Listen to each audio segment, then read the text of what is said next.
Est-ce que vous m'entendez bien? Oui. Moyennement? Et si je hurle?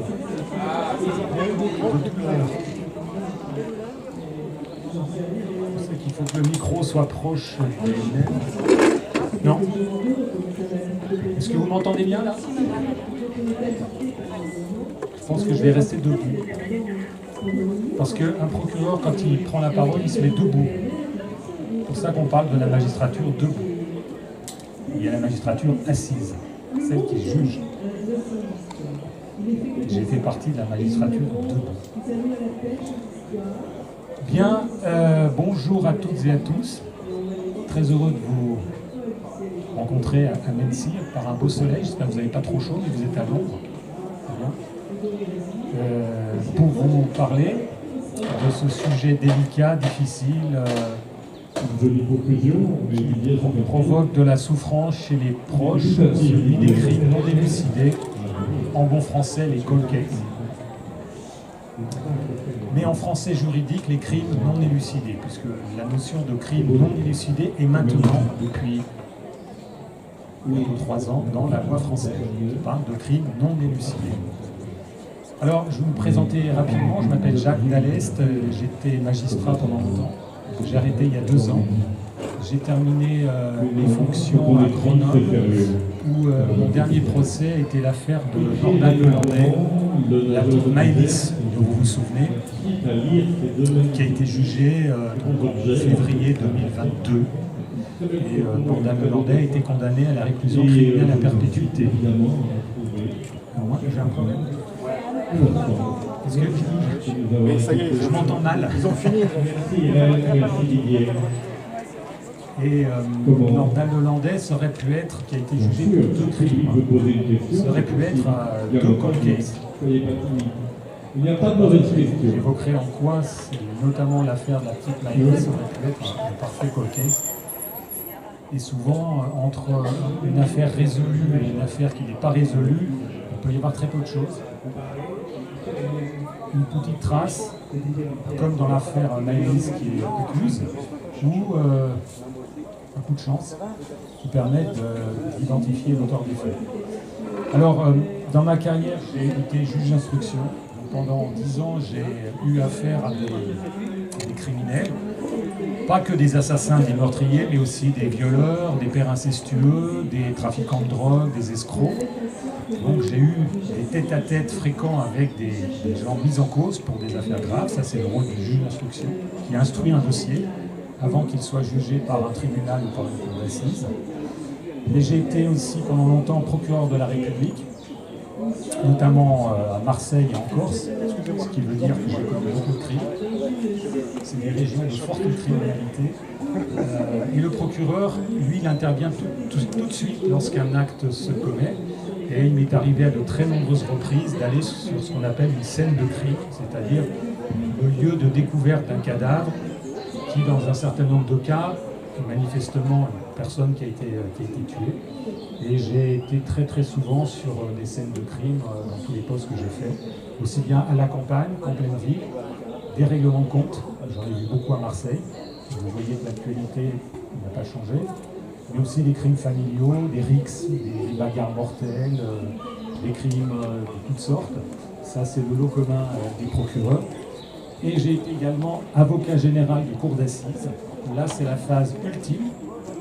Après le début de l'enquête, après l'instruction, quand on a une personne mise en cause, elle est jugée par une cour d'assises ou par un tribunal. Pour les crimes, c'est une cour d'assises. Et j'ai été dans beaucoup d'affaires, comme l'affaire Nordal Lelandais, où on a affaire à donc la dernière phase du processus pénal d'une personne qui devrait être jugée par des juges professionnels et des jurés de cour d'assises, 6 personnes, qui auront à dire si l'auteur des faits, accusé d'un viol, d'un meurtre, est bien le coupable, et si oui, quelle peine mérite-t-il. Vous voyez, j'ai eu donc ces 3 phases, le début, l'instruction et le procès, ce qui fait que j'ai rencontré évidemment beaucoup de criminels, soit en proximité, soit plus à distance dans une salle d'audience. Et ce qui m'a amené à m'intéresser aux crimes non élucidés, c'est le fait que j'ai eu à instruire un certain nombre de crimes, notamment quand j'étais en poste à Lyon, que je n'ai pas pu résoudre. C'était il y a déjà longtemps. C'était avant l'apparition, enfin la connaissance de l'ADN, qui a été une révolution. Et j'ai laissé derrière moi plusieurs dossiers non élucidés, dont celui que j'évoque souvent du viol et du meurtre d'une lycéenne à Lyon en 1993. Et l'affaire est toujours en cours au pôle de Nanterre. On dira un mot. Et donc, je suis parti de ces fonctions du juge d'instruction avec une certaine amertume de ne pas avoir, moi ou mes prédécesseurs, pu résoudre des crimes et sont donc autant d'auteurs impunis. Et par la suite, je me suis intéressé à cette question dans différents postes que j'ai eus. J'ai monté une petite cellule Cold Case en 2008 à Marseille, où on a essayé de ressortir des vieilles affaires qui avaient été clôturées et on en a réouvert un certain nombre en les faisant analyser de nouveau par des spécialistes de biologie et notamment en cherchant éventuellement un ADN qu'on n'avait pas pu trouver au début. Sachant que la science et la biologie a fait beaucoup de progrès. Aujourd'hui, avec quelques cellules humaines, on peut identifier ce qu'on appelle l'empreinte génétique, ce qu'on ne pouvait pas faire auparavant. Sachant que l'ADN, on a commencé à l'utiliser en France au milieu des années 90. Vous voyez, c'est pas si vieux. Et donc l'intérêt aujourd'hui, c'est que comme cette science évolue très régulièrement, en 2024, de pouvoir réexaminer des dossiers qui, eux, étaient plus anciens, avec une condition qui n'est pas toujours malheureusement réunie, c'est établie, c'est le fait qu'on n'ait pas détruit ce qu'on appelle les scellés, les pièces à conviction qui peuvent supporter cet ADN. Une bouteille en plastique, un objet qu'on a retrouvé sur une scène de crime et qui, des années plus tard, peuvent révéler des cellules humaines qui peut-être seront celles de l'auteur des faits. Ça, c'est une problématique très particulière. Alors, comme je me suis beaucoup intéressé à cette question, j'avais écrit au ministère de la Justice en 2018 pour lui proposer de réfléchir à l'amélioration de la façon dont la justice traite ces affaires-là. Globalement, jusqu'il y a quelques années, la justice française, comme beaucoup de ses homologues étrangers, ne traite pas très bien ces dossiers qui, évidemment, sont des dossiers anciens, des dossiers contre X, alors que la justice est prise par beaucoup d'affaires très nombreuses, celles que vous voyez dans le quotidien, et donc elle a peu de temps à consacrer, voire pas du tout, à ces affaires anciennes. Et pourtant, ces affaires anciennes sont des affaires graves ou gravissimes. Et je me suis dit, il faut peut-être qu'on améliore notre système. On m'a confié la présidence d'une commission. On a travaillé pendant le Covid. On était une dizaine avec des responsables de la police judiciaire, de la gendarmerie, il y avait un avocat, un psychiatre, juge d'instruction, et on a produit un rapport. On a proposé 25 recommandations, parmi lesquelles il y avait l'intérêt de créer un pôle judiciaire spécialisé. Et on a eu la chance de se raccrocher à la loi que Dupond-Moretti a promulguée en 2021, qui a validé notre recommandation et qui a créé un pôle judiciaire spécialisé national qui se trouve donc à Nanterre, au tribunal judiciaire de Nanterre, et qui fonctionne depuis mars 2022, donc il y a 2 ans. Et ce pôle de Nanterre, une douzaine de personnes, traite d'une centaine d'affaires non résolues.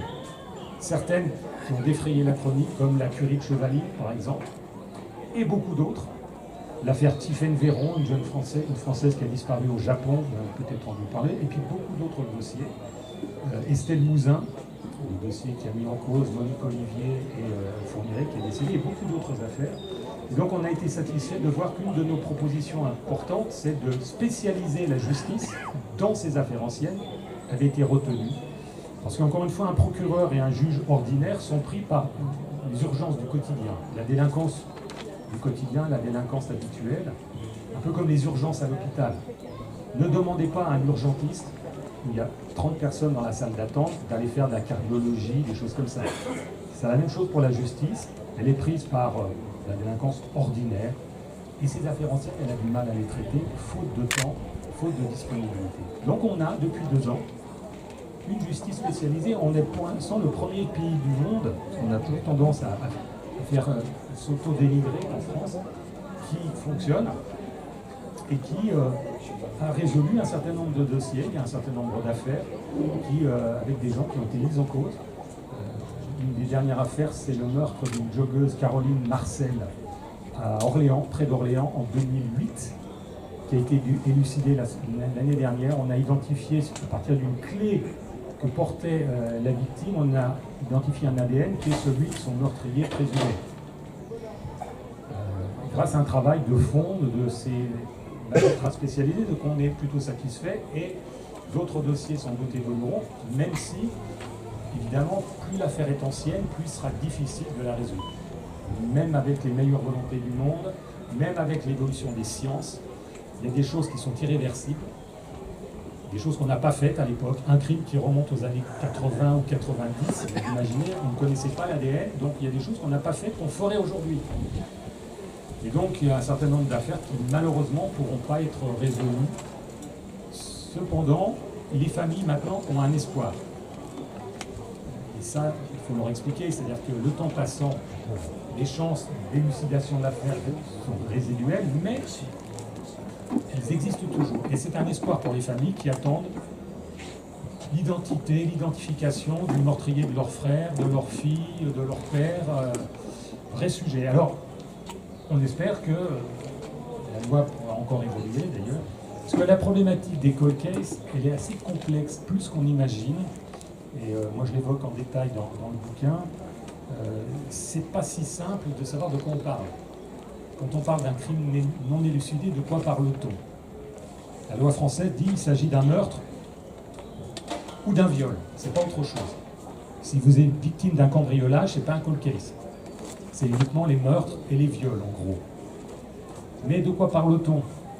On parle de crimes avérés, des homicides où une personne a été tuée, poignardée, tuée d'un coup de fusil. Il n'y a pas de doute sur le caractère criminel. Mais on a beaucoup de situations où on peut avoir un corps ou une personne décédée dans des conditions suspectes. Et on ne sait pas forcément si, clairement, si c'est un homicide, si c'est un accident, si c'est un suicide. Et toutes ces morts suspectes, c'est complexe, c'est difficile à comprendre pour les proches. Et donc le travail, qui peut-être a mal été fait au départ, ça peut arriver qu'on n'ait pas vérifié tel ou tel point, laisse perplexes les proches qui ont du mal à accepter l'idée que leur fils s'est suicidé ou que leur fils soit mort accidentellement. Et on a une autre problématique très complexe, très délicate, c'est celle des disparitions inquiétantes. 70 000 personnes disparaissent chaque année. Alors certaines à plusieurs reprises réapparaissent et la plupart de ces personnes reviennent. On estime à 1000 personnes, c'est un chiffre assez vague, le nombre de personnes qui, elles, ne réapparaissent pas. Et ce qu'on a du mal à identifier, en France comme dans tous les pays du monde, c'est à quoi correspondent ces disparitions. Disparition, il y a 4 causes.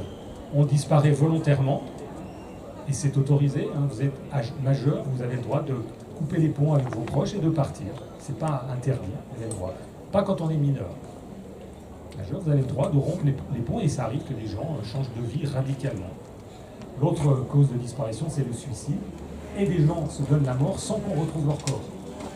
Ça arrive plus souvent qu'on l'imagine. Je n'ai pas d'exemple dans ce sens. On disparaît aussi par accident.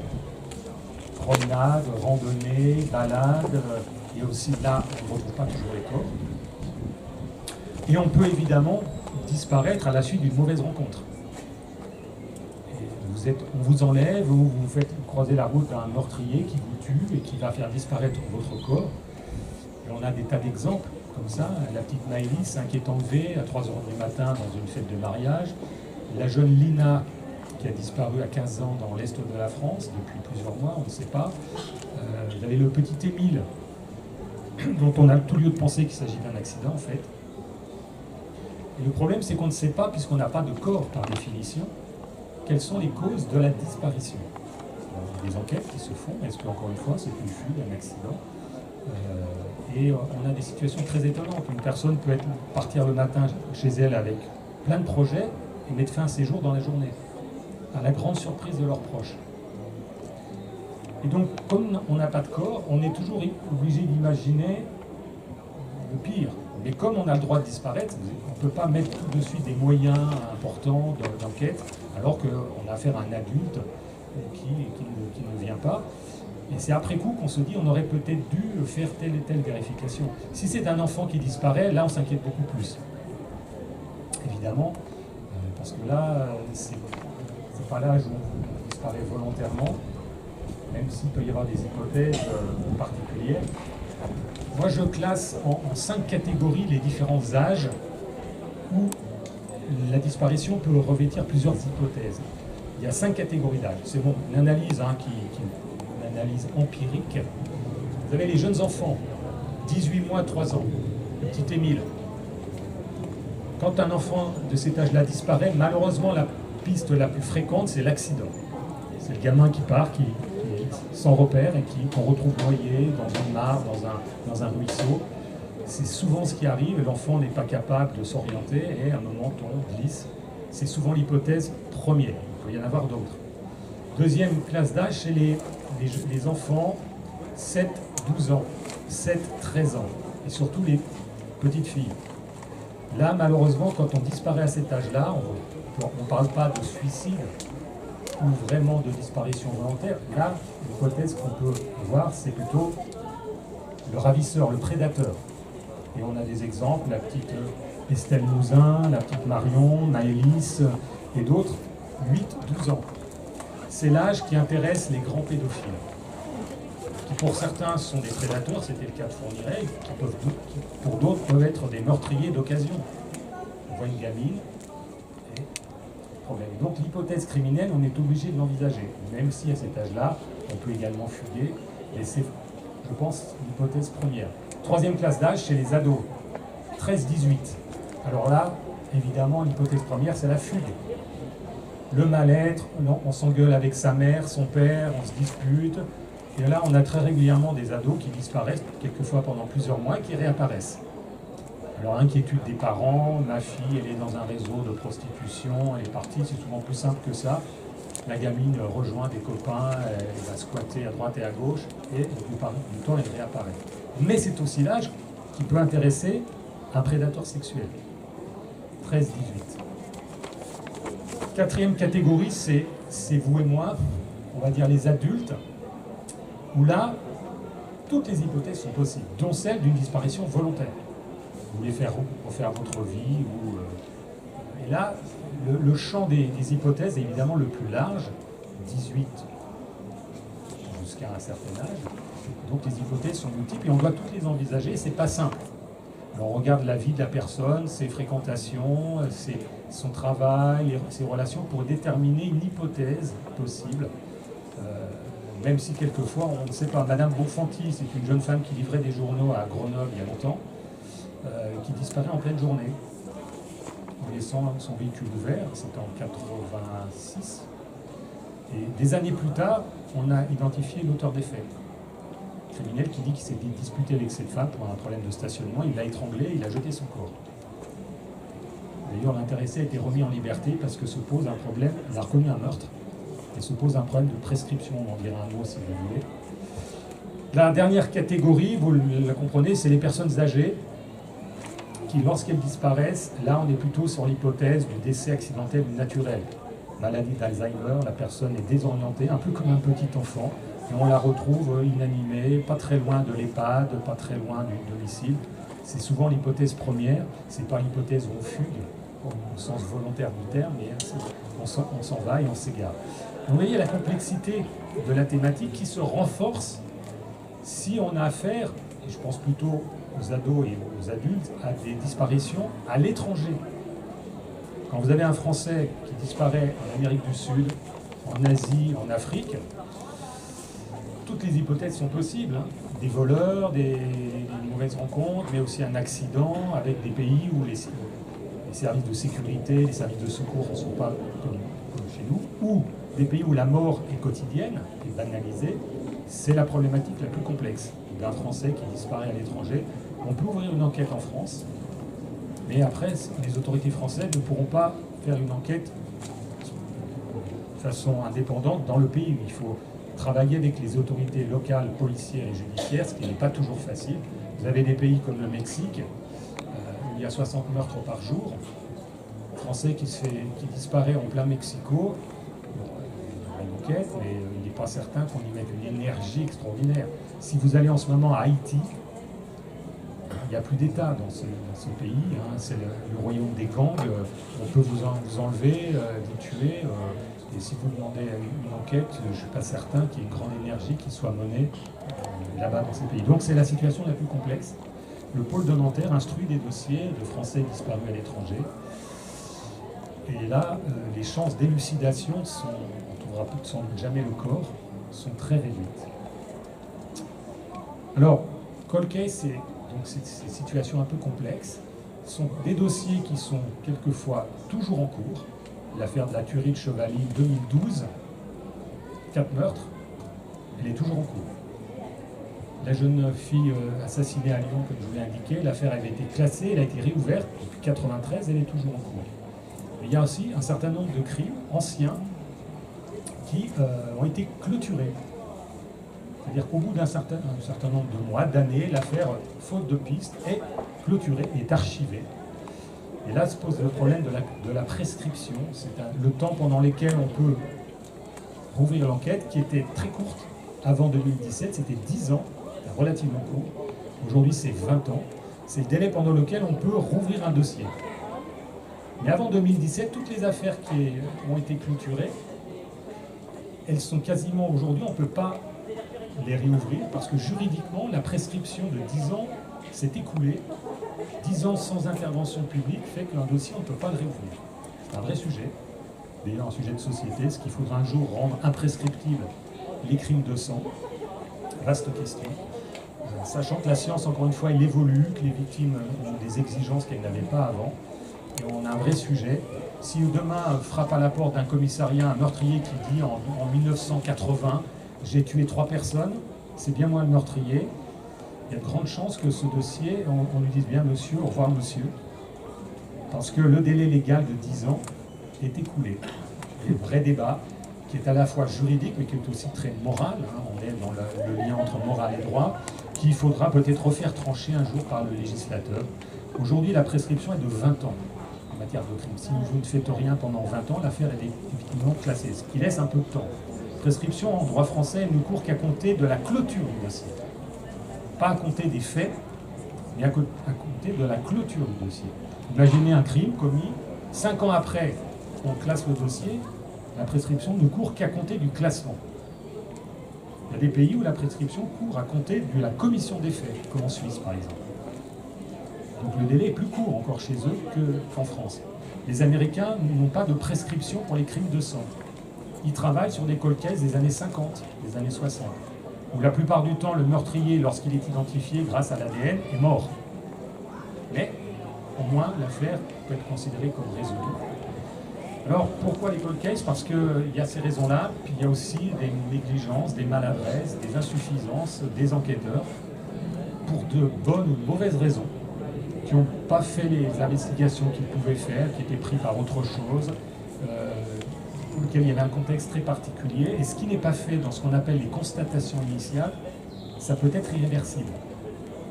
Il y a 2 situations à peu près qu'on rencontre. L'une qui explique en général qu'on n'est pas de cold case, l'autre qui est plus problématique.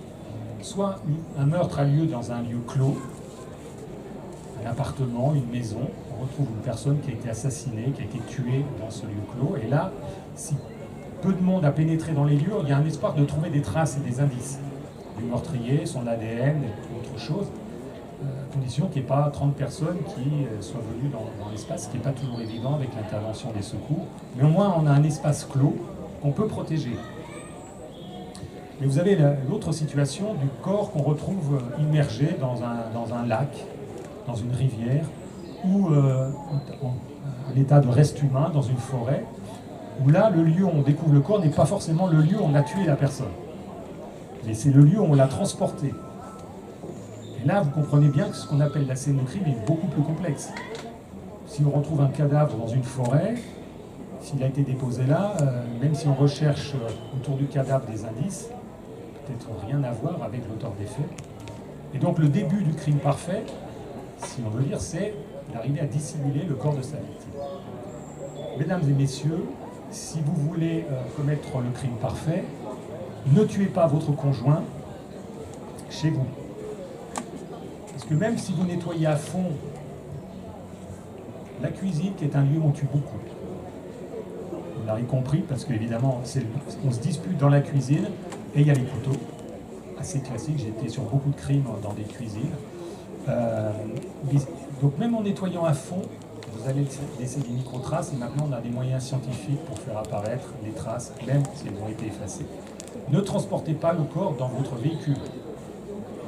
Parce que là encore, même si vous le nettoyez à fond, ce qu'a essayé de faire Nordal Hollandais, qui pendant 2 heures a nettoyé à fond sa bagnole, il n'a pas vu qu'il avait laissé une micro-trace sous le tapis de sol du coffre arrière.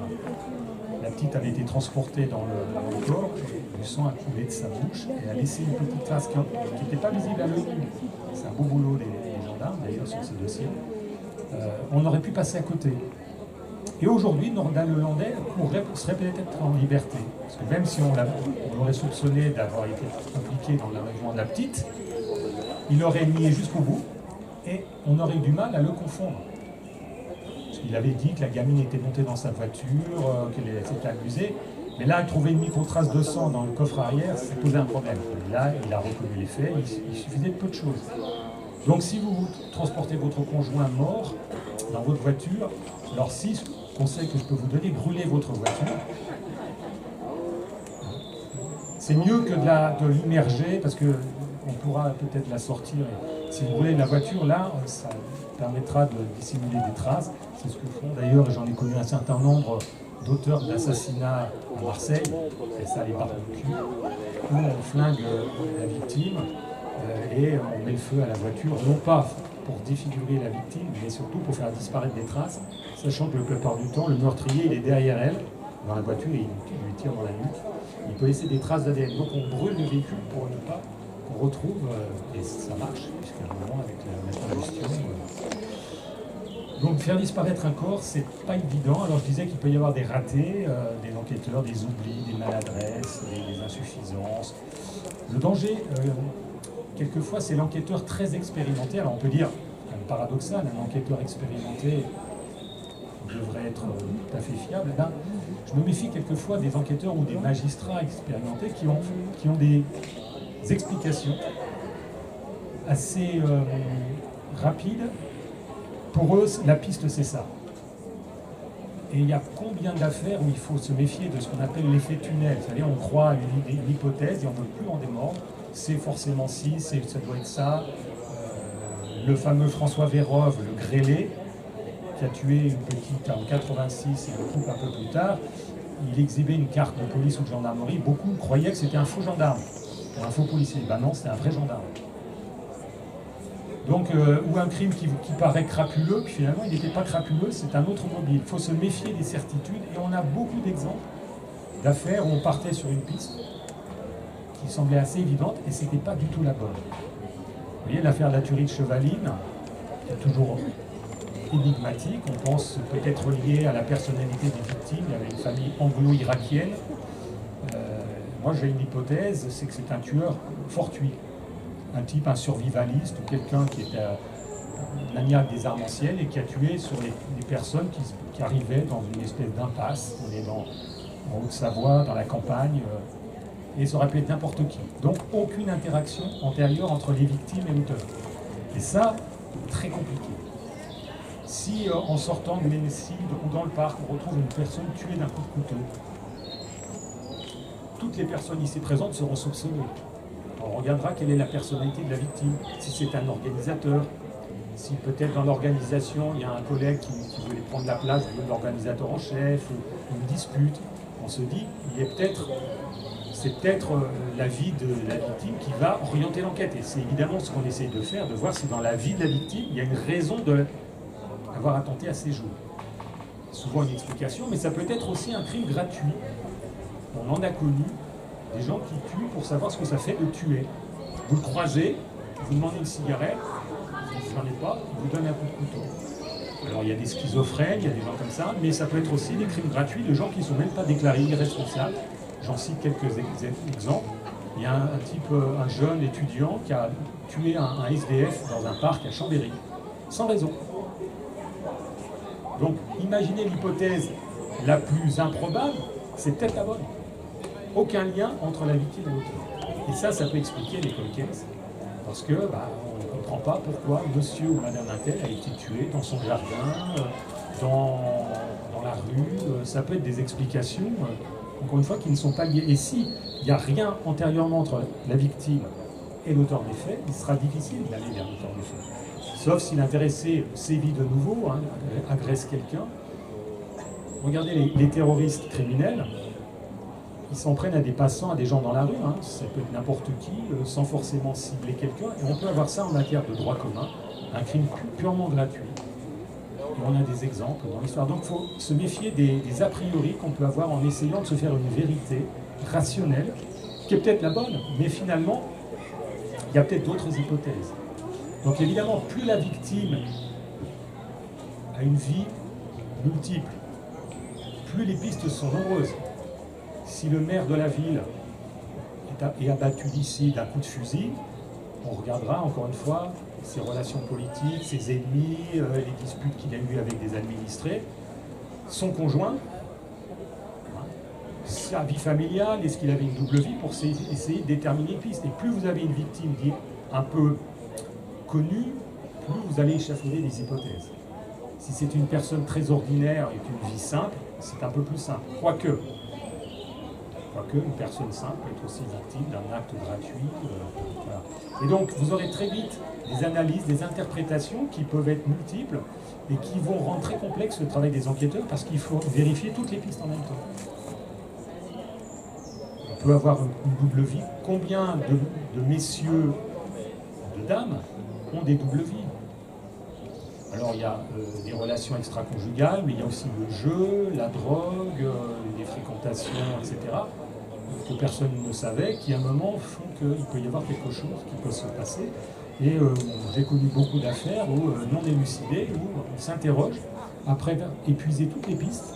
Peut-être que parmi celles qu'on a étudiées, il y avait la bonne, mais on arrive à une impasse. Vous savez, les enquêteurs connaissent cette image, l'hypothèse d'un grand couloir. Vous avez une affaire criminelle, vous avez un couloir qui a des portes de part et d'autre qu'il faut ouvrir. Et derrière ces portes, il y a d'autres portes. Il y en a qui restent ouvertes, on ne sait pas si c'est la bonne piste, ou d'autres qui se referment quand vous avez évacué telle piste. Et c'est jamais simple d'évacuer complètement une piste en disant ça ne peut pas être le conjoint, ça ne peut pas être ci, ça ne peut pas être ça. Regardez Jonathan Daval, qui pleurait toutes les larmes de son corps sur les épaules de ses beaux-parents, c'était bien lui le meurtrier de sa femme, qui a donné le change, etc. Donc il ne faut jamais s'arrêter, sauf si la personne soupçonnée a un alibi, comme on dit, en béton, c'est-à-dire que si au moment des faits, clairement, il ne pourrait pas être... Mais quelquefois, il y a des zones d'ombre sur l'heure des faits, le moment des faits, est-ce qu'il a eu le temps matériel de revenir, et on a des choses très étonnantes. Fourniret, on a considéré que finalement, il avait un alibi pour la petite Estelle Mouzin. L'alibi, il a été détruit. Et on est parti sur cette hypothèse qu'il avait un alibi qui faisait qu'il ne pouvait pas être le meurtrier, le ravisseur et le meurtrier de la petite Estelle. Donc vous voyez la complexité des situations qui font qu'à un moment, on se retrouve avec un dossier qui est dans des impasses. Alors il faut de la chance, il faut un travail de fond, il faut relire tout en détail, réexaminer l'intégralité des scellés pour voir si finalement il n'y a pas un objet qui peut-être aujourd'hui porte un ADN, parce que l'ADN a une vertu, c'est qu'il est très résistant, sauf au feu. Donc si on conserve bien l'objet qui a pu être en contact avec l'auteur des faits, même des années plus tard, on peut le réexaminer et éventuellement l'identifier.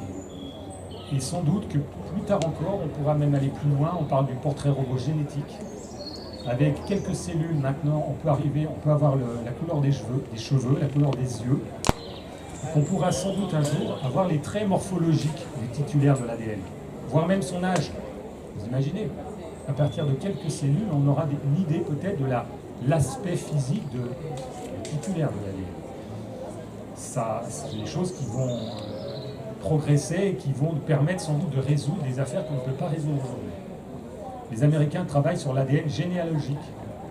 Vous avez le droit d'envoyer votre ADN, vous savez, à des boîtes privées pour reconstituer votre ascendance. En France, on n'a pas le droit de se servir de ça, c'est interdit, les Américains le font. Parce parce que les Américains ils sont toujours très pragmatiques, ce qu'on n'est pas en France. Nous, en France, on a des grandes ambitions, des petits moyens, comme souvent, et ils résolvent des crimes anciens grâce à l'ADN généalogique, où là, on a une banque de données énorme.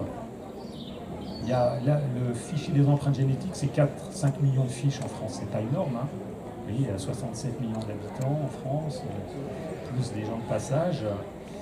Et donc tout ça va évoluer dans le temps, et ce qu'on ne supporterait pas aujourd'hui, dans l'avenir, ça va être sans doute, les esprits auront changé, et on progresse beaucoup avec l'intelligence artificielle, avec des nouvelles technologies comme l'archéologie, la géologie, la botanique, qui permettent d'examiner le terrain où une personne est décédée. Il y a énormément de choses qui permettent d'avancer, même si on peut penser qu'il y aura toujours des crimes impunis.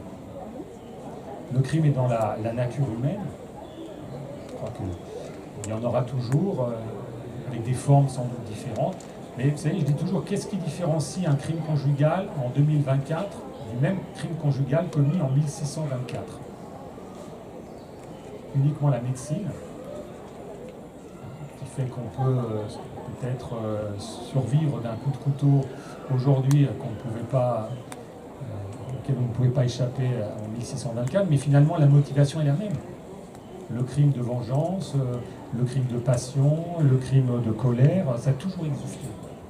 C'est le propre d'une société, et même si nos sociétés, quoi qu'on en dise, se civilisent, même si on parle beaucoup de violence, etc., on a aujourd'hui à peu près 1000 meurtres par an. C'est une augmentation, ces 3-4 dernières années, il y avait une baisse. Mais en 1995, il y avait 1600 meurtres en France. Aujourd'hui, on a Internet et les chaînes d'infos continues qui fait qu'on matin au soir, on parle d'un crime. Statistiquement, il y a une légère augmentation ces dernières années, à peu près 1000 crimes de sang, ce qui est ridiculement bas si on compare à des pays africains, d'Amérique du Sud ou d'Amérique centrale. Le taux de crimes d'homicide, c'est 1,1 ou 1,2 pour 100 000 habitants en France. Il y a des pays, c'est 30 pour 100 000, 80 pour 100 000. Il y a des villes en Amérique centrale où c'est 150 pour 100 000. Le nombre de crimes de sang est disproportionné par rapport à la population. On n'en est pas là en France. Je suis sûr que dans l'Essonne, dans le département, on tuait plus il y a 200 ans qu'aujourd'hui.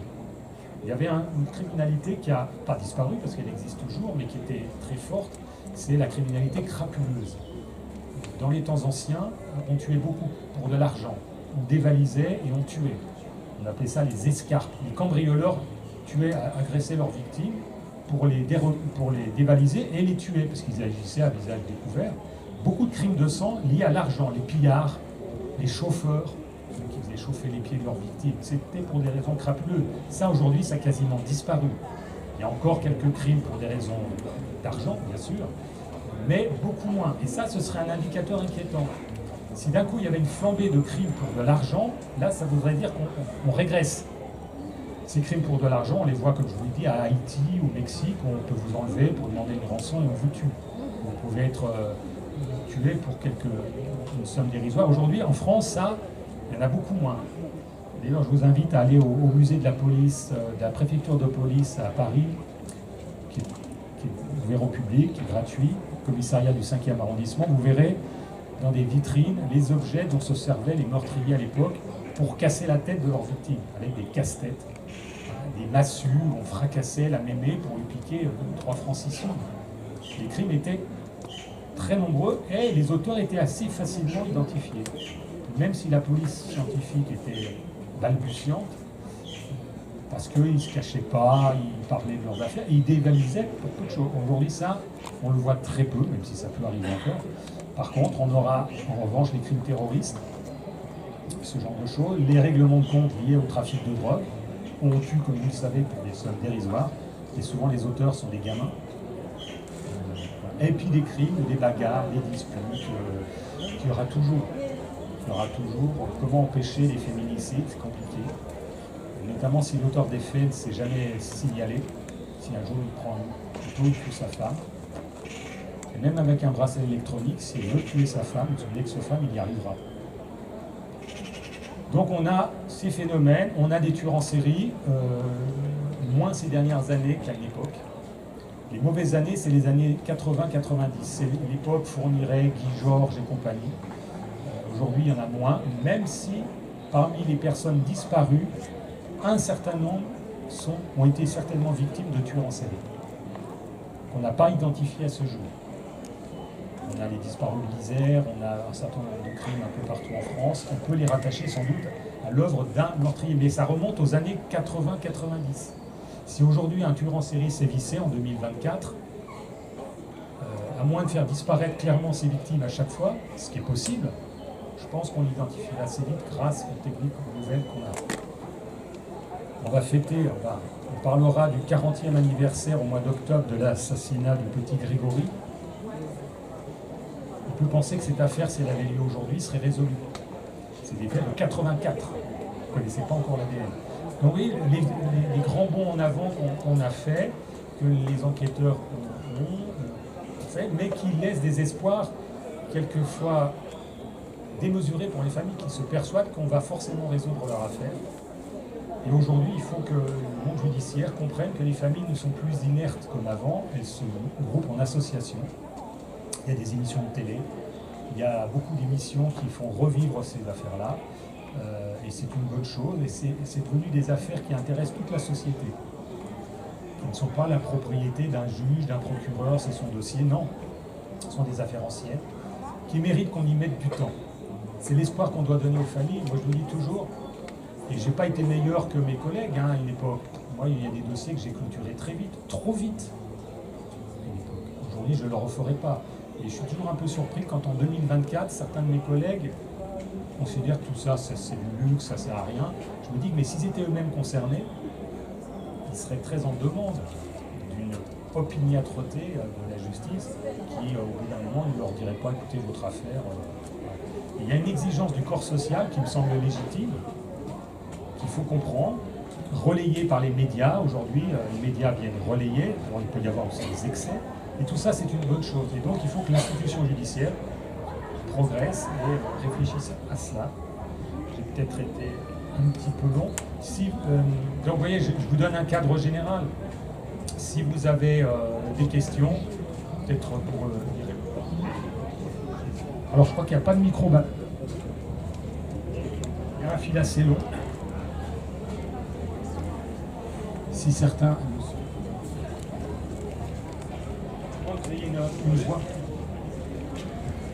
Je voulais savoir par rapport au dossier que vous avez pu instruire, si vous aviez vu des différences notables entre les enquêteurs policiers et les enquêteurs gendarmes. Et si oui, avec lesquels vous préfériez travailler. Vous êtes gendarme? Presque.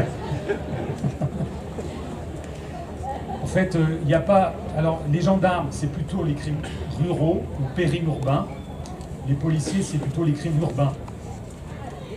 Donc en fait, il y a du travail pour tout le monde, très largement, parce qu'il y a des crimes en milieu urbain, des règlements de compte, ou des crimes assez simples, crimes passionnels, enfin crimes conjugaux, police, pas trop de problèmes, sauf les règlements de compte qui sont difficiles à résoudre.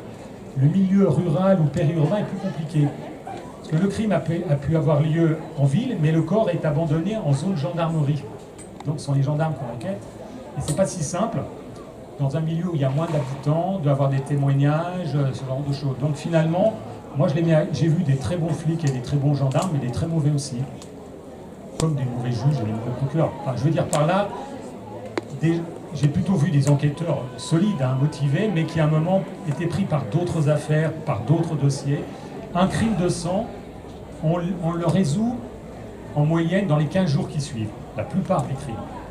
80% des crimes, on les résout. Encore une fois, l'auteur, c'est un proche de la victime. Donc, il n'y a pas trop de problème pour l'identifier.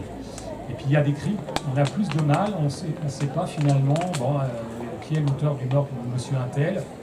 Bon, sa femme, elle a un bon alibi, elle était avec d'autres personnes. Donc, finalement... Et là, au bout d'un certain temps, et là, je ne vois pas vraiment de différence. Les gendarmes, ils ont un côté rouleau compresseur. Avec brigade territoriale, brigade des recherches, section des recherches, ils mettent du monde. Les policiers ont moins de moyens humains, même si finalement ils ont les mêmes enquêteurs spécialisés en identité judiciaire, les spécialistes en blouse blanche. Là aussi, dans certains films, vous voyez le héros du film, l'inspecteur machin qui s'approche à 57 cm du corps. Non, on ne fait pas ça. Aujourd'hui, il y a une zone qui est étanche et on doit mettre à distance tout le monde. Et à combien de films on voit le proc arriver avec ses gros sabots, presque sur le corps? Non, on fait plus ça. Les scènes de crime sont des lieux quand on peut le faire. Hein. Si ce n'est pas un corps qu'on retrouve dans un fleuve, il y a un périmètre de sécurité. Alors, on est très vigilant. J'ai eu un meurtre d'une avocate à Marseille qu'on a retrouvé égorgée derrière son bureau dans son cabinet. Je suis arrivé avec les gars de la PJ et alors c'était dans des bureaux, donc on a isolé son bureau. Pendant 3 heures, personne ne s'est approché du corps, le temps que les spécialistes de l'identité judiciaire fassent leurs analyses, recherches d'indices. J'avais la presse, les médias en bas de l'immeuble qui voulaient savoir ce que c'était. On n'était pas sûr que ce n'était pas un suicide. Parce on la voyait comme ça sur son bureau. En fait, en s'approchant, on a vu qu'elle était égorgée. Donc ça pouvait être un crime de sang. Mais on a pris des précautions pour ne pas souiller, polluer ce qu'on appelle la scène de crime, au risque de laisser ces traces. Parce que quand on se promène, vous voyez sur le micro, là j'ai mon ADN, j'ai l'ADN de monsieur. Et l'ADN de monsieur, je peux peut-être le transporter sur un endroit où il y aura un crime. Et on va dire monsieur qui va être gendarme, peut-être, qu'est-ce qu'il faisait à l'endroit où on a retrouvé un cadavre? Donc à un moment, faire attention à ce qu'on appelle la pollution, hein, qu'on peut tous apporter avec ses cheveux, tout ce qu'on peut apporter sur des choses microscopiques, hein, invisibles à l'œil nu, qui peuvent être très problématiques. Et l'idéal, c'est de le rendre étanche le plus possible. Et ce n'est pas toujours possible. Si vous avez une personne qui a été retrouvée agonisante chez elle, vous avez les pompiers qui sont venus, 3, 4, 5 personnes qui ont bougé le corps, vous voyez forcément, et ça c'est difficile de l'empêcher, surtout si la personne est vivante, de polluer la scène de crime. Et je dis très cyniquement qu'il vaut mieux une personne tuée qu'une personne en état grièvement blessée qui va mourir à l'hôpital. Parce qu'elle est transportée à l'hôpital, on va la laver, et ça va faire disparaître des traces. S'il était morte à l'endroit, ça aurait été mieux pour l'enquête. Je suis très cynique en disant ça, mais c'est malheureusement ça.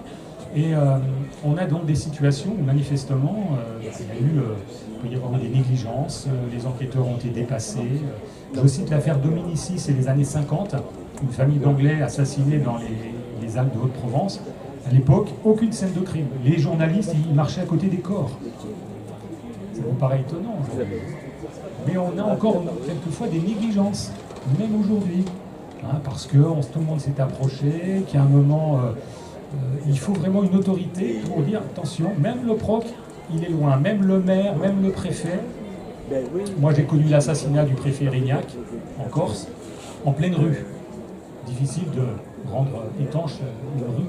Il n'était pas très loin du corps, c'était pas très bon. Bon, il a été assassiné à coup de feu, il n'y avait pas de contact direct entre lui et son meurtrier, mais il y avait trop de monde autour. Mais on était dans une rue avec des voitures, avec des riverains, on était dans une mauvaise configuration. On a souvent des situations problématiques. J'ai connu des crimes en pleine rue. En pleine rue, vous imaginez comment arrêter la circulation? Alors, on y arrive, hein, mais c'est pas si simple.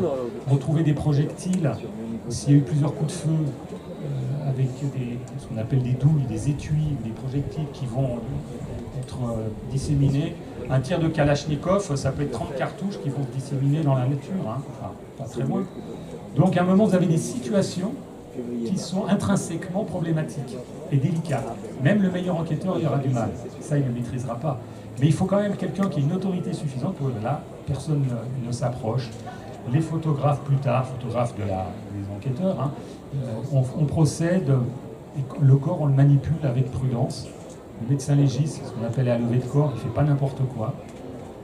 Alors si la personne est manifestement trouée, percée de multiples projectiles, elle est morte, il n'y a pas trop de sujet. Mais tout ça va avoir une importance parce qu'après on regardera les distances de tir, s'il y a eu plusieurs tireurs, etc. Un cadavre parle, c'est le titre d'un de mes chapitres, le cadavre parle. Donc l'intérêt c'est d'avoir un cadavre. Frais c'est possible. Parce que malheureusement les cadavres ne sont pas toujours très frais et ils ne parlent plus beaucoup. Mais quand le cadavre est là, on verra un certain nombre de choses. La morpho-analyse, c'est les traces de sang. Si vous êtes tué, couché, assis, debout, on ne verra pas les mêmes projections de sang sur les murs, en fonction de votre position. Et ça indiquera ce qui s'est passé. Parce qu'avant d'être étendu, vous étiez peut-être assis, debout, etc. J'ai une affaire étonnante à Lyon, j'ai instruite. Une dame retraitée, retrouvée morte sur sa table en train de faire son auto, le crâne défoncé. Son mari a été un retraité gentil comme tout, c'était un joueur de boules, le bon papy, tranquille, mais qui vivait un peu sous la tyrannie de sa femme, semble-t-il, qui lui comptait ses sous. Puis le jour où il a arrêté de travailler, ça a été l'enfer, d'après ce qu'il nous a dit. Elle le rudoyait verbalement, etc. Jusqu'au jour où il en a eu marre. Il a pris un marteau, il lui a défoncé la tête alors qu'elle était en train de faire son loto. Badaboum, badaboum. Et on retrouve du sang partout dans l'appartement. Comment ça se fait? Cette dame, elle est retrouvée prostrée sur sa table. En fait, il avait donné des coups de marteau au chien. Et c'est le chien qui avait semé son sang un peu dans l'appartement. Donc vous avez des choses très étonnantes. J'ai eu un prêtre retrouvé égorgé à Marseille. Quand je suis allé près de lui, bon, scène de crime, gelée et tout, il avait une ouverture béante de la gorge. Et, il a été égorgé. En fait, il s'était suicidé. Il a laissé une lettre, il s'est mortifié, il s'est pas décapité, mais presque, une plaie extrêmement profonde. On pouvait penser à une hypothèse criminelle, en fait, c'était un suicide. Donc il faut faire attention à ça, parce qu'il y a quelques crimes qui peuvent être maquillés en suicide ou en accident, mais il ne faut pas non plus transformer un suicide en crime. Ça peut arriver. J'ai connu un type qui s'est suicidé en se mettant la tête. Alors il avait mis une tronçonneuse dans un étau et s'était tronçonné la tête. C'était un suicide. Le type qui se pend en se tirant une balle dans la tête, ça arrive aussi. Pour être sûr de mettre fin à ses jours. On voit des situations très étonnantes. On voit des gens qui s'immolent par le feu dans des voitures. Alors là aussi, on se dit, mais c'est un meurtre. Et ça peut être malheureusement un suicide. Et donc c'est des gens qui ne laissent pas forcément une lettre. S'ils laissent un écrit, ça peut aider à comprendre, mais on a des situations. Et pour peu que vous ayez une configuration des lieux un peu particulière, vous pouvez partir sur une fausse hypothèse, sachant que l'hypothèse du crime doit être toujours envisagée. On ne doit pas tout de suite dire « non, c'est un suicide ». Être sûr de soi. On parle de ça notamment quand on retrouve une personne pendue. Vous savez qu'on se suicide beaucoup par pendaison. On a vu des crimes où la personne a été tuée puis on la pend après. D'où l'importance de l'étude des liens de strangulation, savoir si la personne, on l'a pendue avant, après.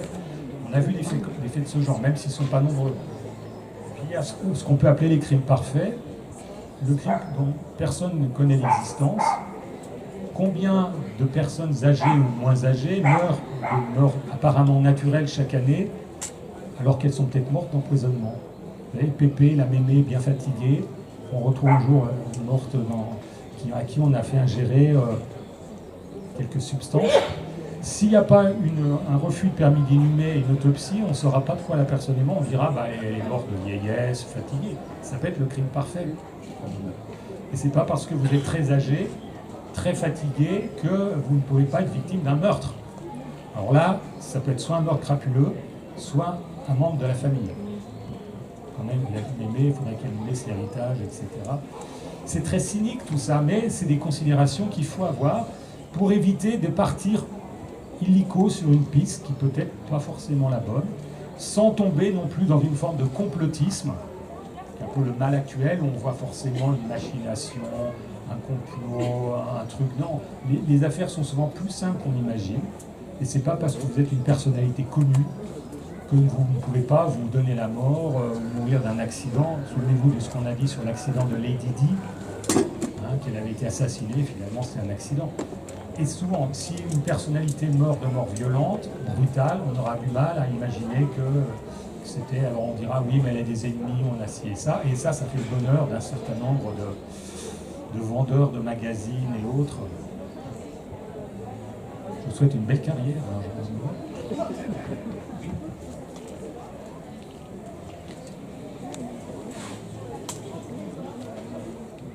Merci. Par rapport à la conservation des scellés, puisque vous avez débuté votre exposé sur les codes caisses, et je voulais savoir quelles étaient un peu les règles de destruction des scellés, et si dans l'objectif de pouvoir réouvrir et enquêter sur les codes caisses, est-ce qu'on envisage de modifier, c'est-à-dire de conserver plus longtemps les scellés plutôt que de les détruire? Si vous allez dans un palais de justice, ici à Évry par exemple, en Essonne, vous avez dans les sous-sols des lieux où on archive des dossiers, mais aussi ce qu'on appelle les salles des pièces à conviction, les scellés, qui sont de la drogue, des objets volés, etc., mais aussi des cartons dans lesquels vous avez des objets qui ont pu être ramassés sur une scène de crime. Et ce qu'on faisait il y a quelques années, c'est que quand l'affaire était classée, on détruisait tout ça. Et ça, c'est terrible. On disait, bah, l'affaire, elle est finie, mais c'est encore une fois, c'est à une époque, hein. On se débarrasse, on fait de la place, et à partir du moment où on n'a plus les scellés, on peut avoir cette difficulté. Et ça, nous, on l'a écrit dans notre rapport. Et la loi a changé, elle va d'ailleurs s'appliquer le 30 septembre prochain, interdisant toute destruction de scellés dans des affaires criminelles, au moins pendant un temps très long. Il est plus possible qu'un jour on détruise des objets dans une affaire de disparition de personnes ou de crime de sang non élucidés, uniquement pour faire de la place. Parce que là, on prive peut-être des enquêteurs présents ou à venir d'une chance. Parce qu'il y a un moment, c'est l'objet qui va révéler. Là, on est sur du matériel, on ne peut pas dématérialiser. Et donc, pendant longtemps, on a tout détruit. Et il y a des dossiers qui sont terminés à cause de ça. Parce qu'on ne connaissait pas l'ADN. On ne savait pas ce que ça pouvait. On ne savait pas qu'on laissait des traces. À une époque, on travaillait uniquement sur le groupe sanguin. Et A plus O, ça n'est pas très loin.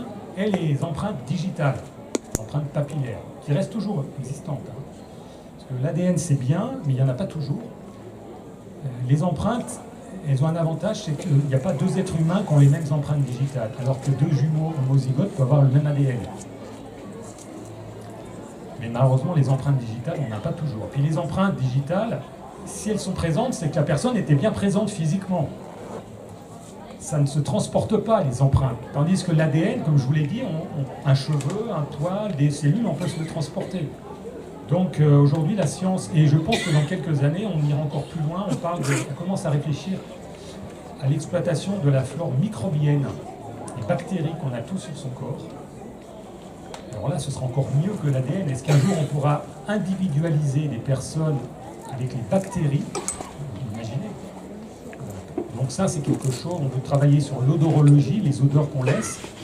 Et en 2040, 2050, 2060, on aura encore progressé. Donc ce qu'il faut qu'aujourd'hui, on fasse, c'est de préserver autant de faire se peut l'avenir. Faire en sorte que nos successeurs aient un dossier et des documents, des éléments qui leur permettront éventuellement de retravailler l'affaire dans 20 ans, 30 ans, 40 ans. Et je pense qu'en 2050, on dira « Ah, on avait encore l'ADN à cette époque, en 2024, il y avait encore ça. » Regardez sur ces 20 dernières années, sur ces 30 dernières années, Internet, tout ce que ça a permis de faire, et ça va encore beaucoup bouger. Donc il faut vraiment penser à l'avenir, ce qu'on ne faisait pas dans le passé. On traitait le dossier, bon, j'ai plus de dossier fini. Maintenant, les choses ont changé, et donc les exigences, encore une fois, ne sont plus les mêmes. Donc pour moi, c'est une faute professionnelle, ce serait une faute de dire on détruit, on s'en fout, on fait de la place. Dans une affaire où finalement, à cause de ça, l'affaire est quasiment perdue. Parce que si vous voulez confondre un meurtrier 30 ans après, si vous allez le voir en disant bonjour monsieur, nous vous soupçonnons d'être l'auteur d'un meurtre, il vous rigolera au nez, il ne vous dira rien. Si en revanche vous dites monsieur, votre ADN, on l'a retrouvé à tel endroit, expliquez-vous, là, ce serait un peu différent. Ce qui est arrivé pour le grêlé, il a vu le filet se resserrer autour de lui, et quand il a vu que son ADN avait été identifié, il s'est suicidé. Là. Donc il y a un moment, c'est pas la preuve absolue, l'ADN, c'est pas la preuve, c'est pas la reine des preuves. On disait que l'aveu était la reine des preuves. C'est pas l'ADN, c'est un moyen qui peut être déterminant ou pas d'orienter le dossier. Et parce que attention aux erreurs judiciaires, de ne pas tomber sur une erreur en incriminant quelqu'un à tort.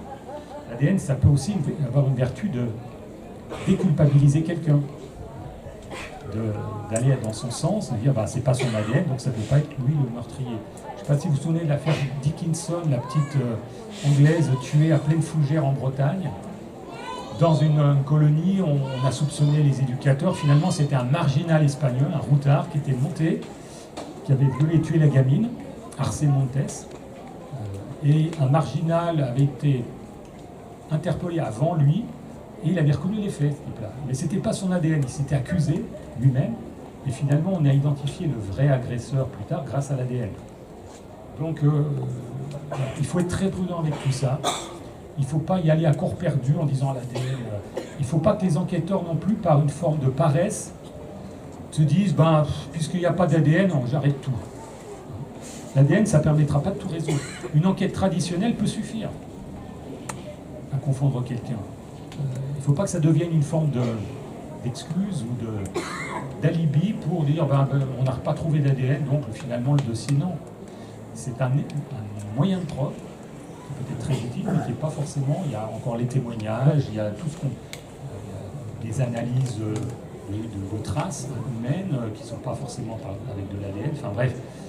Voilà, il faut vraiment penser à tout ce que la science peut faire, mais sans non plus sacraliser excessivement. Je crois que ce serait une erreur. Et le bon enquêteur, pour moi, c'est celui qui pense qu'il y aura peut-être un successeur, peut-être que lui n'arrivera pas à résoudre le dossier parce qu'il sera muté entre-temps. Et peut-être que son successeur aura plus de chance. Et donc il doit laisser un dossier pour son successeur, sachant que le dossier, justement, il ne sera pas refermé comme on le faisait auparavant très vite, trop vite. Et voilà, je crois qu'il faut penser à ça, et ça veut dire qu'il faut faire preuve d'une certaine modestie. On va dire, moi je roule des mécaniques, ou au contraire une forme de fatalisme en disant, puisque mes prédécesseurs n'ont rien pu faire, moi je ne ferai rien de plus. C'est pas vrai, on peut avoir un regard nouveau. Raphaël Nedilko, qui est un enquêteur de Chalon-sur-Saône, qui a fait un bouquin intéressant, il raconte qu'il a permis de résoudre 2 cold cases. Grâce à sa volonté, il s'est mis un peu en marge dans son groupe en PJ, en disant, lui il est un peu monomaniaque, et sa détermination a permis de résoudre 2 crimes de sang sordides. Les autres, ils n'y croyaient plus, ses collègues disaient lui, c'est sa lubie. Il faut toujours garder de la distance, il faut s'impliquer dans les dossiers, mais toujours être capable de faire son autocritique et avoir un autre regard. De dire, tiens, est-ce que là, qu'est-ce que tu en penses? Et pas être dans une forme de certitude. Ça, c'est le danger absolu. Et puis, attention à ce qu'on appelle la signature criminelle. Vous savez, s'il y a 2 crimes, si c'est la même signature criminelle, c'est forcément le même auteur. S'il y a le même type de victime, le même mode opératoire, oui, ça peut être le cas. Mais en France, on n'est pas comme aux États-Unis où vous avez des tueurs en série qui s'en prennent au même type de victime, que le même mode opératoire. En France, vous prenez Nordal Lelandais, il tuait des victimes très différentes. Francis Holm, des hommes, des femmes, des enfants, de façon très différente. Fourniret, ça allait de petites gamines jusqu'à des femmes plus avancées. Il y a des gens qui tuaient à coups de couteau, à coups de pierre, etc. On a beaucoup d'exemples où finalement, à une époque, on considérait que ça ne pouvait pas être le même individu parce que la victime n'avait pas le même profil. Grosse erreur. Le tueur en série, il est souvent opportuniste. Alors, ça peut être le prédateur, il va voir une cible, quelqu'un dans la rue, finalement la personne part, il envoie une autre. Il ne va pas toujours avoir, il faut que je m'en prenne une fille avec des cheveux longs, bruns, etc. Et il peut violer, il peut tuer, il peut étrangler, il peut poignarder. C'est arrivé. Et ça a égaré souvent des enquêteurs en disant ça ne peut pas être la même personne. Et bien si. Donc cette notion de signature criminelle, c'est un truc un peu de cinéma. Il y a un meurtrier qui ferait une croix, un couteau sur le front de sa victime, qui signerait son crime. Moi je ne l'ai jamais vu. J'ai vu des victimes de toutes sortes. Pensez à un tueur en série italien qui a sévi dans les années 90, Roberto Zucco. Il a tué une femme chez elle, un policier municipal dans plusieurs régions de France. Pareil, il avait tué ses parents et s'est suicidé en prison. Faire un rapprochement entre ces affaires, c'était pas évident. Si on trouve un même ADN, là, l'affaire est signée. Si sur 2 crimes vous trouvez l'ADN de la même personne, là, mais si c'est pas le cas, notamment s'il n'y a pas de rapport sexuel imposé, vous allez dire c'est pas la même affaire, c'est pas le même meurtrier, et là c'est le début de l'erreur et ça peut être le début du cold case.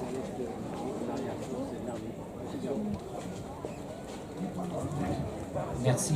Pour en revenir sur le sujet de la prescription, est-ce qu'un dossier peut être ouvert alors que l'on sait que les faits sont prescrits, même si on trouve un élément matériel évident qui pourrait C'est un couperet juridique, la prescription. si plus de 10 ans, et aujourd'hui 20 ans se sont écoulés depuis le dernier acte, on ne pourra rien faire contre cette personne, même si elle s'accuse, même s'il y a des éléments matériels, le droit empêchera de rouvrir le dossier. Vous voyez, c'est ce qui est choquant, moralement parlant. Ça, c'est un débat, faut-il changer la règle, comme je l'ai indiqué. C'est choquant et c'est insupportable pour les familles, et même la société. Mais c'est notre droit. Vous vous rendez compte, c'était 10 ans avant. Donc ça allait assez vite, 10 ans, si le dossier il a été clôturé, on y a rien fait, l'auteur pouvait être complètement impuni. Et c'est encore le cas aujourd'hui. Ça pose problème. On en parle un peu plus sur les histoires d'abus sexuels. Vous savez, est-ce qu'il faut rendre imprescriptibles les viols, etc. Gros sujet. La différence entre les viols et les meurtres, c'est que dans les viols, la victime est toujours vivante. Elle peut parler. Plus ou moins facilement, mais elle peut parler. Ce n'est pas le cas dans les meurtres, par définition. Donc moi, je considère qu'on doit pouvoir bien allonger la prescription. Est-ce qu'il faut la rendre imprescriptible aussi, grand sujet, pour justement, compte tenu de l'évolution scientifique, le fait que les dossiers peuvent être résolus des années plus tard, il ne faut pas, encore une fois, empêcher la recherche de la vérité par des règles purement juridiques qui seront mal comprises. Mais ça, c'est pas au juge d'en décider, c'est au législateur, qui statue sur la fin de vie, là, en ce moment, qui devra un jour dire s'il faut rendre imprescriptible les crimes de sang, ou pas, ou rallonger la prescription, qui est de 20 ans, encore une fois. Je pense, encore une fois, que les règles doivent évoluer en fonction de l'évolution de la science, et aussi la nécessité de protéger la société, parce qu'une personne qui a tué une fois, elle peut tuer d'autres fois. Guy Georges, si le fichier des empreintes génétiques avait existé en 98, on aurait épargné 2 vies. Parce qu'il avait été interpellé auparavant pour d'autres faits, mais à l'époque on ne faisait pas de fiche ADN, et on aurait pu le confondre beaucoup plus tôt, et on l'aurait empêché de tuer 2 jeunes femmes. Parce qu'on avait son ADN avant, mais il n'y avait pas de fichier national. C'était le tout début, parce que le fichier des empreintes génétiques, il a été créé à cause de l'affaire Guy Georges, 98. Donc il y a eu 2 jeunes femmes qui ont été assassinées par Guy Georges, qui auraient pu ne pas l'être, si encore une fois il y avait un fichier où celui de Guy Georges, il a été déjà apparu quelques années auparavant pour un acte de viol, je ne sais plus exactement. Et ça aussi, la société n'accepte plus certaines choses comme dans le passé. Jusqu'où ira-t-elle dans ses refus, sa volonté de punition, de répression? C'est un grand débat. Hein. Ce n'est pas un débat qui appartient aux juges et aux policiers, c'est un débat de société, qui est un débat politique. Et les familles des victimes ont aussi leur mot à dire. On a des crimes des années 70-80, j'en connais un certain nombre. Je pense qu'on ne pourra rien faire pour ces affaires-là parce qu'elles sont prescrites. Et donc, sauf à ce que l'auteur des faits soit un tueur en série qui agit sur plusieurs années et commis des actes qui, eux, ne seraient pas prescrits, c'est un vrai souci et les familles ne peuvent pas accepter ça. Et pourtant, c'est l'application de la loi française.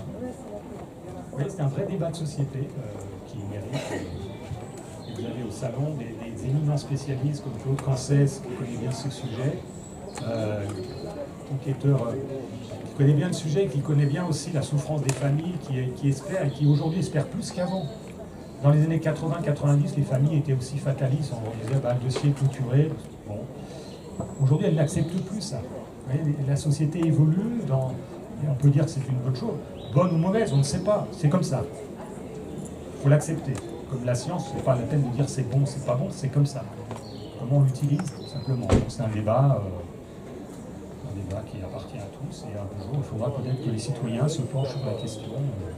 C'était le cas pour la peine de mort. On peut toujours débattre, faut-il ou pas la peine de mort, c'est sans fin, ces sujets-là. C'est aussi un sujet politique. Hein. Et ça, les juges ne font qu'appliquer la loi faite par les parlementaires et l'exécutif, c'est-à-dire le.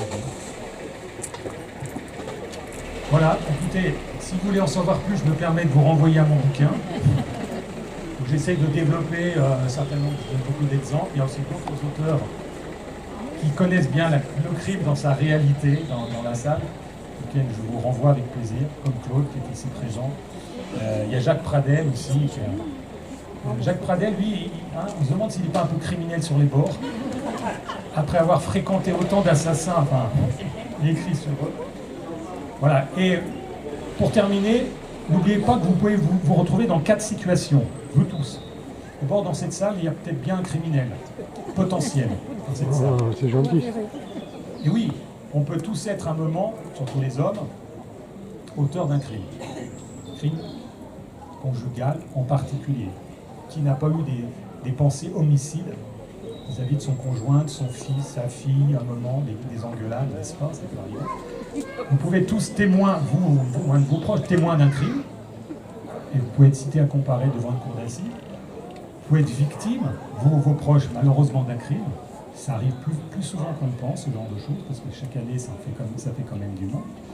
Et enfin, vous pouvez être juge d'un crime. C'est incroyable. Vous pouvez être juge. Si vous êtes tiré au sort, vous pouvez être juré de cour d'assises. Et chaque année, il y a des milliers de Français qui sont tirés au sort et qui vont juger Nordal Lelandais, Monique Olivier, etc. Et ils ont dans leurs mains la vie, la liberté d'une personne. C'est pour ça que je dis tout le travail qu'on essaye de faire, d'explication et de cas et tout, c'est aussi pour acculturer un petit peu nos concitoyens qui adorent souvent les séries policières, les polars et tout, c'est très bien, mais leur montrer aussi la réalité. Parce que peut-être qu'un jour, ça vous arrivera, d'avoir à vous pencher sur quelqu'un accusé de viol ou accusé de meurtre. Et plus les Français sont informés, mieux c'est sur un plan civique et citoyen. Merci de votre attention.